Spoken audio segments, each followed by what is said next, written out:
Hello everyone, this is General Hand Grenade. Welcome to my war room in Prince George, British Columbia.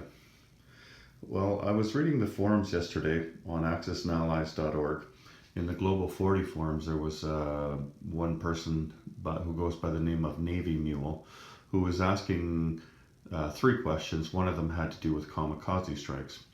And I did a segment on kamikaze strikes in my naval warfare video because kamikazes have to do with naval warfare, right? You can't use them on the land; they're only good in the water. So I did it. I did it as part of that video. But all I did was I showed just the basics of that. And here, let me just show you. This is Sire Blood's card here, and the kamikazes. So you get 6 kamikazes, and you can only use them as a defender.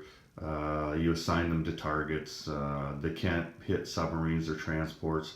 You roll the dice for each kamikaze, and it's 2 or less as a hit.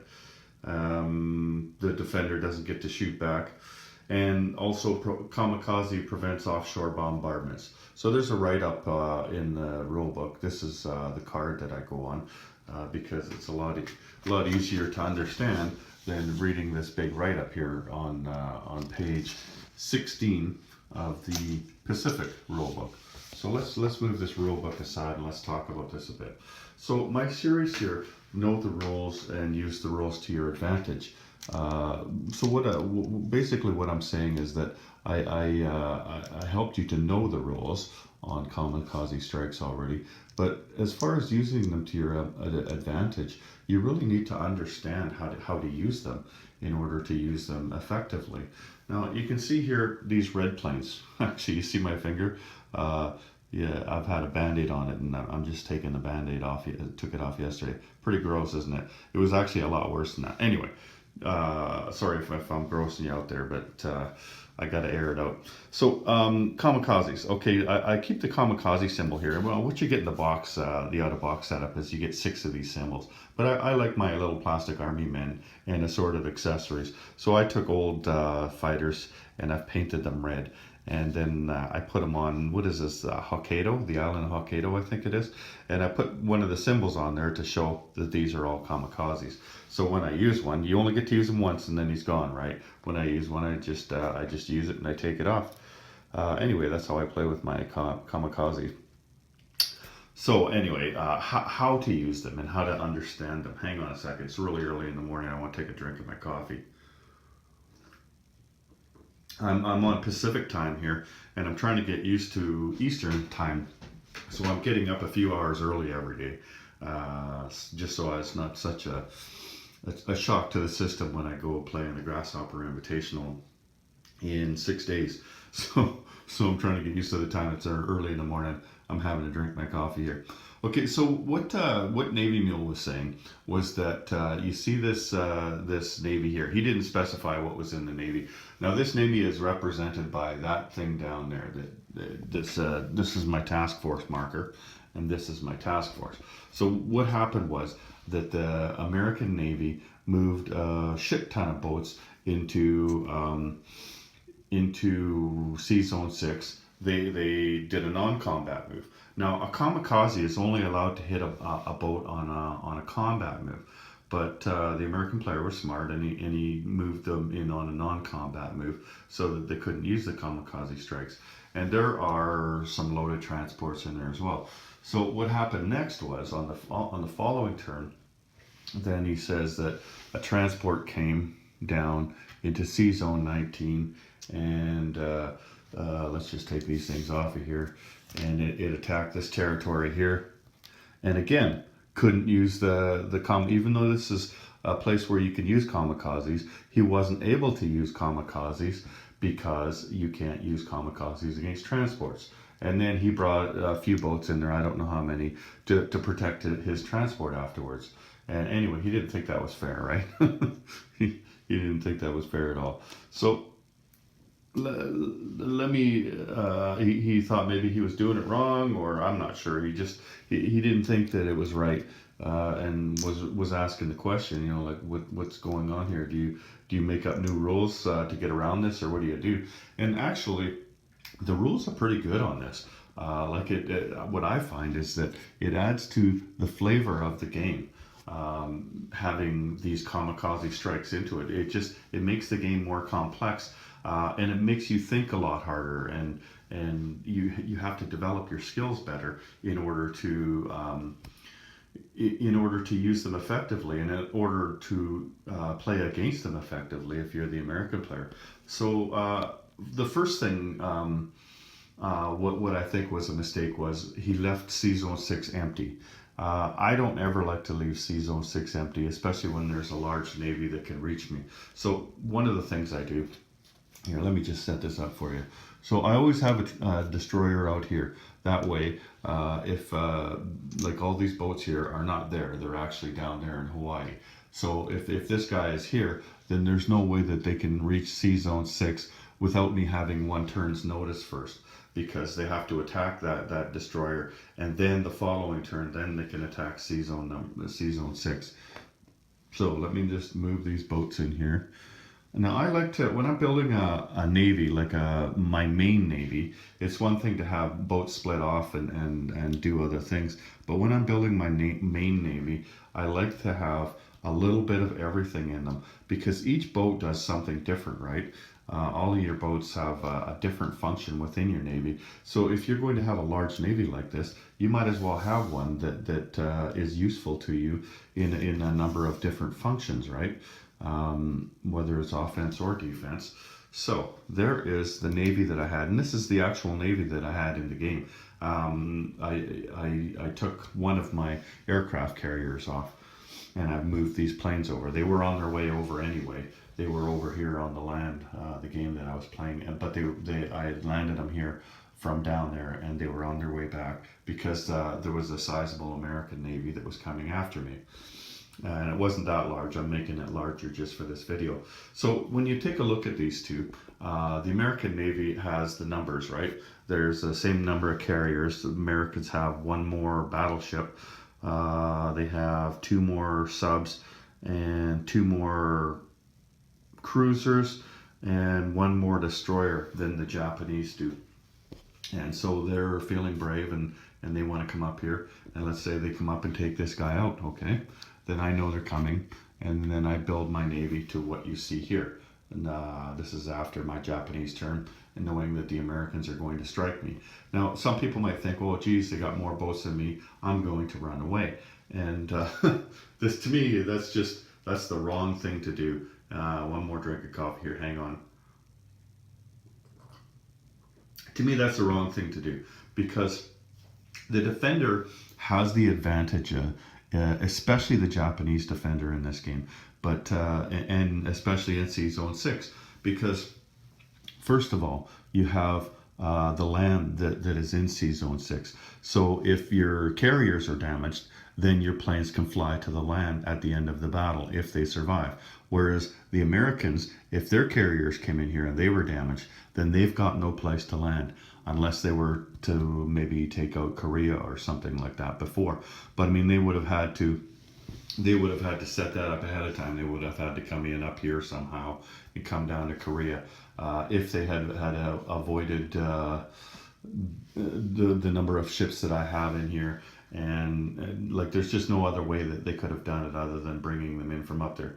So assuming that they didn't do that, they don't have a place to land if their carriers get damaged. So that's one thing. Another thing is there's an air base here, and so the Japanese can scramble 3 fighters. And the other thing is that navies just flat out defend better. Like, you look at a carrier here, and a carrier is the big difference.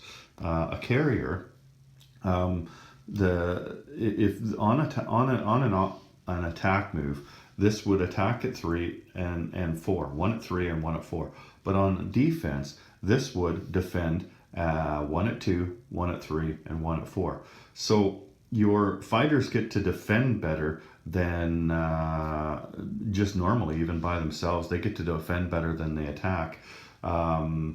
your tactical bombers, they only if they're paired do they get to attack better. If they're not paired, then they defend normally at 3.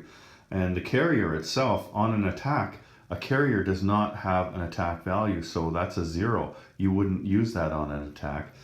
But on defense, it defends at a 2. So the carrier is better on defense. Now, what else?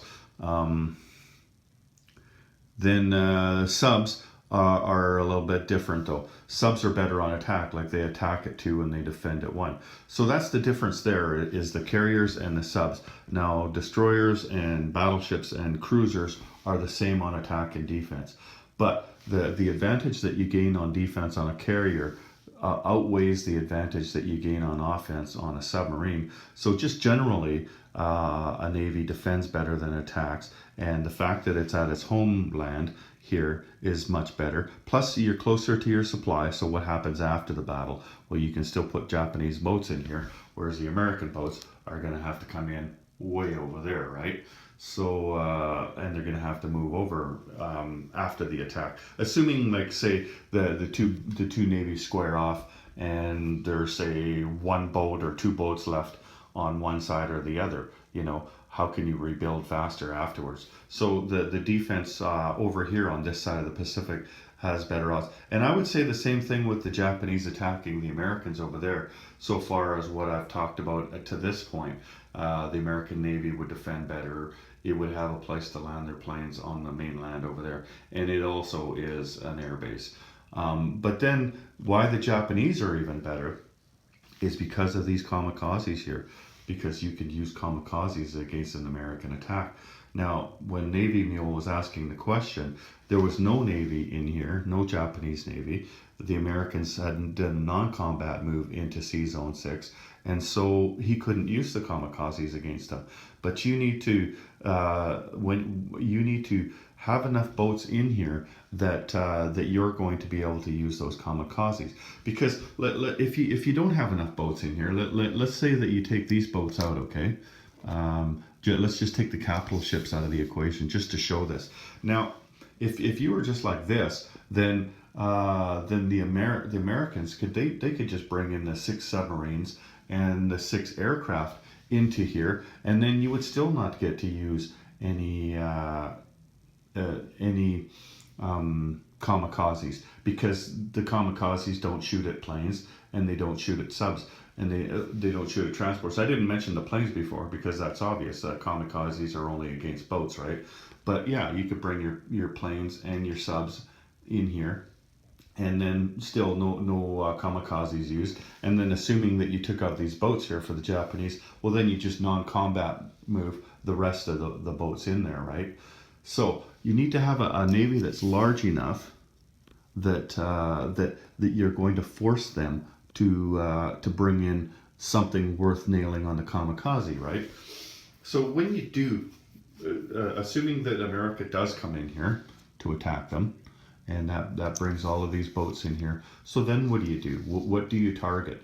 Well, you can't target the subs and you can't target the transports, so let's move them back here. And let's move their cargo back here. I'm sorry about that. Let's move this over. Okay, so I've moved these back because you can't target them. Now, if you're wise and you're the American player, you're not going to bring your carriers into this sea zone, into Sea Zone 6 for the attack, because for one thing, they're not going to be able to shoot, right? And if I'm the Japanese player, that's the first thing I'm going to target is a carrier.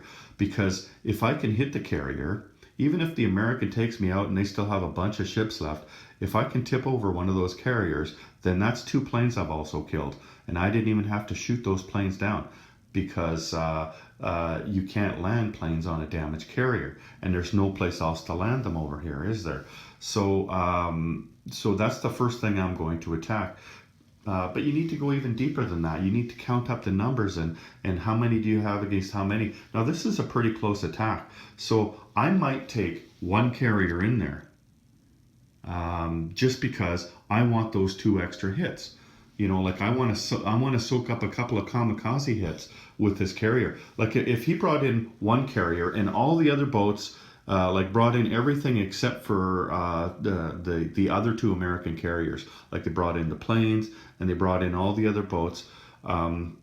Then the first thing I'm going to target is that carrier. So let's just move all the stuff in here, okay? Let's just move all this stuff like I said that they were going to do.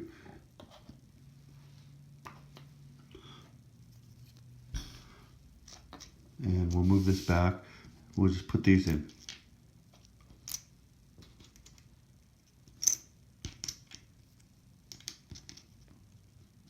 And then the two American carriers are going to stay out there so they don't get hit.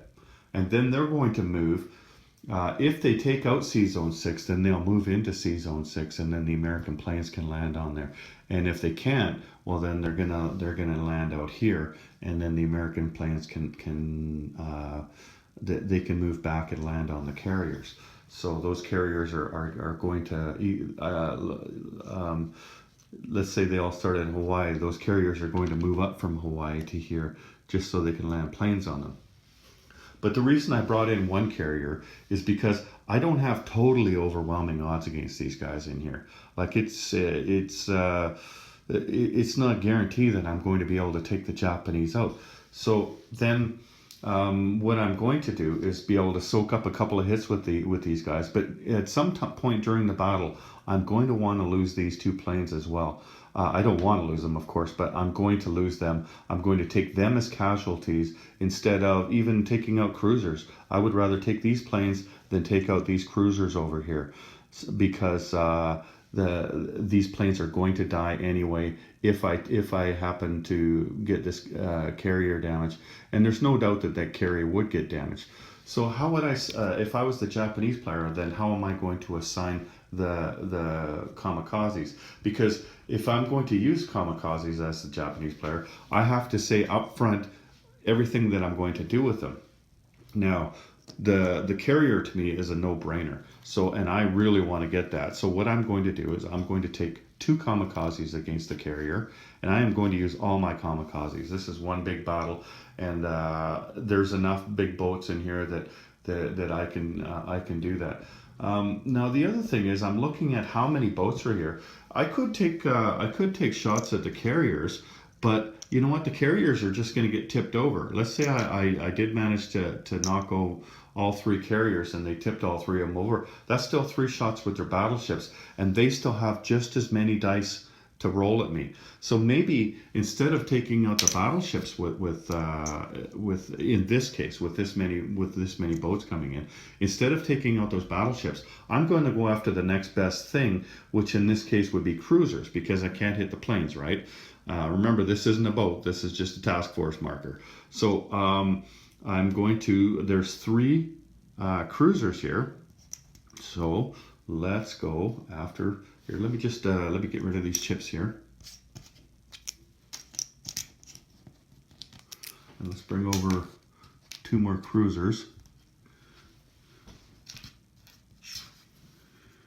So then I'm going to bring a kamikaze against each one of these cruisers, because these cruisers roll at 3. That's as good as one of your fighters there, right? So we might as well go after them. And then we've still got 1 more kamikaze left. So then you could assign, like you could go after one of the battleships. But again, you know, with this many boats coming in, it's better to take their numbers down, because they're still going to get just as many shots with those battleships, even if you hit one of them. Unless you were to take, say, 2 or 3 kamikazes against a battleship, and maybe you take it out, then they're going to go down by 1 dice. But you're better off taking these single boats out. And now you could take this against the second one against one of those cruisers to give you a better shot at doing it. Or let's just say let's go after one of the destroyers here. Now I'd like you to leave me comments in the comment section of this video, or if I'm going to link this on that thread on accessanallies.org. You can write a comment in there on how you would do this situation, how you would assign the hits. I'm just showing you what I would do. So then I would roll, okay? I would roll the dice for these, and you got to roll 2 or less here. Let's just roll them. Let's see what happens, okay? Let's take the dice out of here. And let's put this over here. Okay, so we've got 2 of them here against the carrier. So let's roll 2 Japanese dice. Try to get a 2 or less.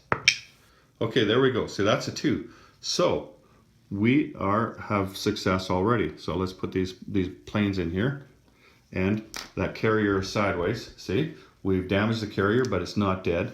Okay, that's 2 kamikazes down. Now we're done with those kamikazes. Okay, so let's go after the destroyer now. Here, let's lift this up. Now we've got a destroyer here. So let's roll the destroyer.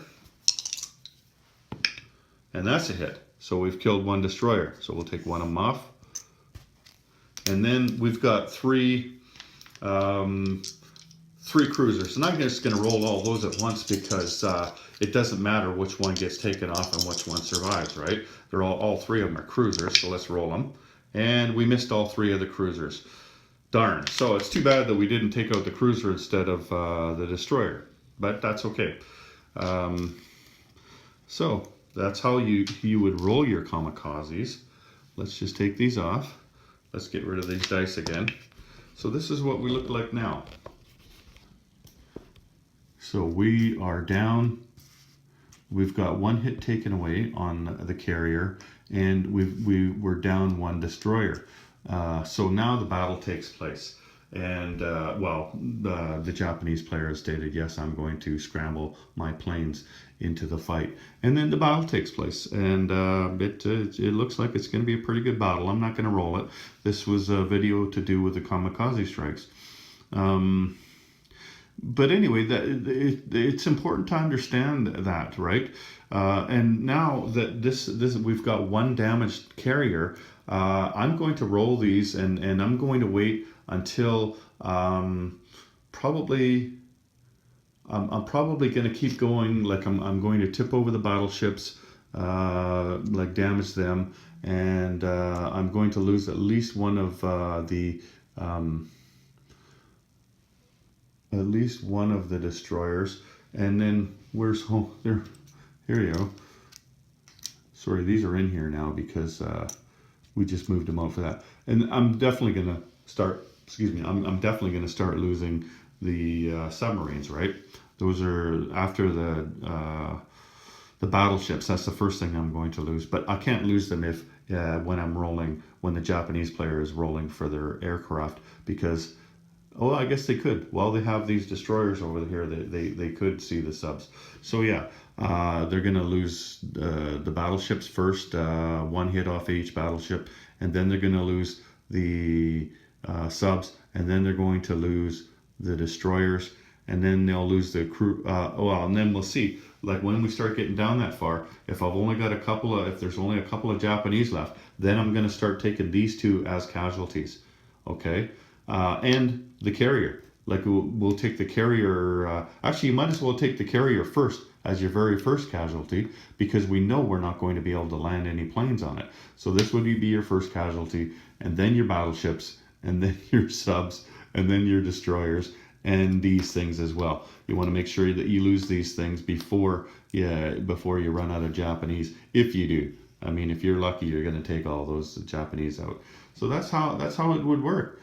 And that's how you would use your kamikazes. But like we have these other kamikaze zones, right?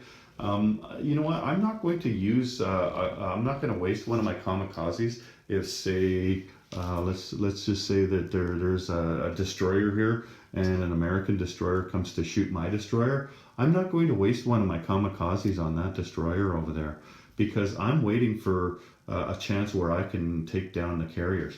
Like if he would have brought all 3 carriers in here, if you're playing against a player that doesn't understand the rules really well, if he brings all 3 carriers in there, then you definitely, if you're the Japanese player, you want to take 2 kamikazes against each one of those carriers, because for each one of those carriers you take down, you potentially kill the planes as well without having to shoot them, right? What did I do with my other? Oh well. Anyway, you know what I mean, right? You take 2 kamikazes. Oh, here we go. 2 kamikazes against each carrier, and that will. It doesn't matter if you hit them twice. If you hit them twice, well, they were going to take 2 hits anyway, right? But you use two because you want to have your best shot at taking one of them out, and so use all three of them against the carriers. And that's kind of a double-edged sword because the carrier is not going to get to shoot back or is not going to attack in this battle. So you're still using all three of your cruisers, right? That have an attack value of 3 in favor of the three carriers that don't get to shoot at all. But it's the planes that you're hoping to kill in a case like this, right?